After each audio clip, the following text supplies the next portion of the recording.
All right, everyone. So our reflection for this module is how would you begin to foster a culture of revision in your classroom? And during our workshopping time, what were you able to accomplish? If you can all, if you're willing to, please share that in the chat and we'll kind of talk about that as a group.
Also, if you all want to just unmute and share out loud what you're thinking, feel free to do that as well.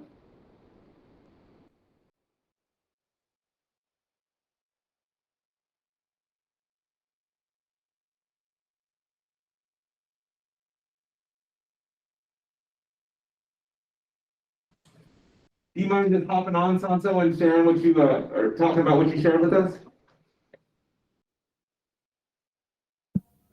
Hi, can you hear me? No.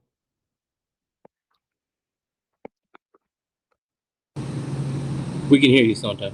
Okay, thank you. So this is just kind of talking about some of the things you talked about. I try to have peer critiques be a regular routine in my class.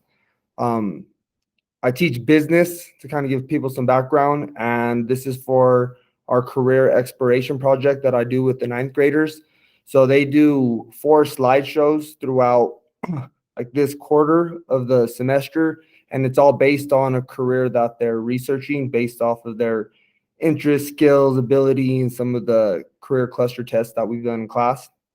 So this is something that they'll do 4 to 5 times. And kind of going back on what you said, this is the first of 2 peer critiques. This first one is more of a non-formal critique where students aren't necessarily grading each other.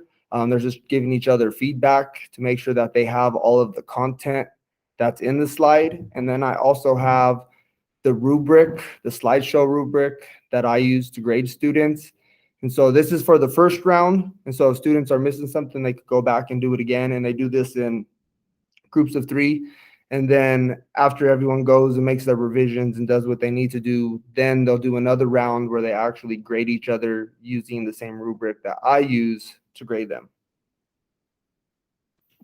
And that's pretty much it. Awesome. Thank you for sharing this. That's really good. Yeah, that's amazing. So it's just kind of go in a little bit more to that about what you were saying is that there's the specific questions that students should be looking for and asking for. So it's not just, getting groups and say what you did good or what you didn't do good. Well, I love how you have it framed as like answer the questions based off of their presentation, because if you can't answer the questions, then that in itself is a measure of feedback, and it's a lot easier for students to conceptualize than like maybe how could they rephrase that. So I love that you did that.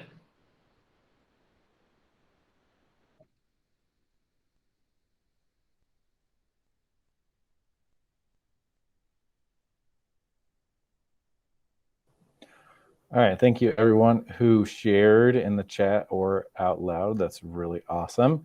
Just in the last couple of minutes here, just some reminders. We do have our PDU opportunity. So if you would like DPS graduate level credit for pay raise in the future, we do offer PDU opportunity, which is just a little bit more work than this professional learning cohort that you're in, because we use this professional learning cohort as time to do our learning.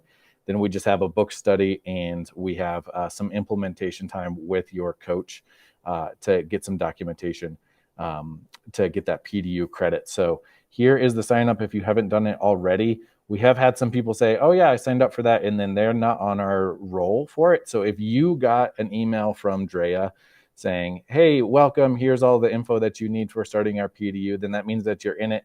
If you haven't got that yet, then you need to sign up, and we'll get you going on there. So again, it's in combination with this professional learning, so it's not a whole lot of work to get that extra credit. Also, in just a second, we're going to switch slides and go to how to complete the survey. I do want to point out as well that our next session is going to be my responsibility. That's the mindset we're looking at, and that's going to be way in the future on January 3rd. So it'll be after winter break.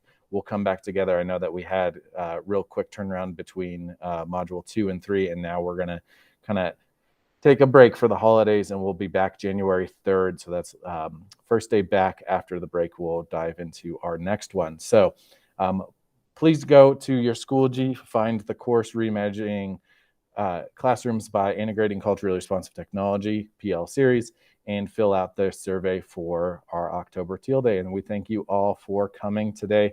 We appreciate you getting up on a Monday morning and coming to your session to learn more and improve instruction for your students.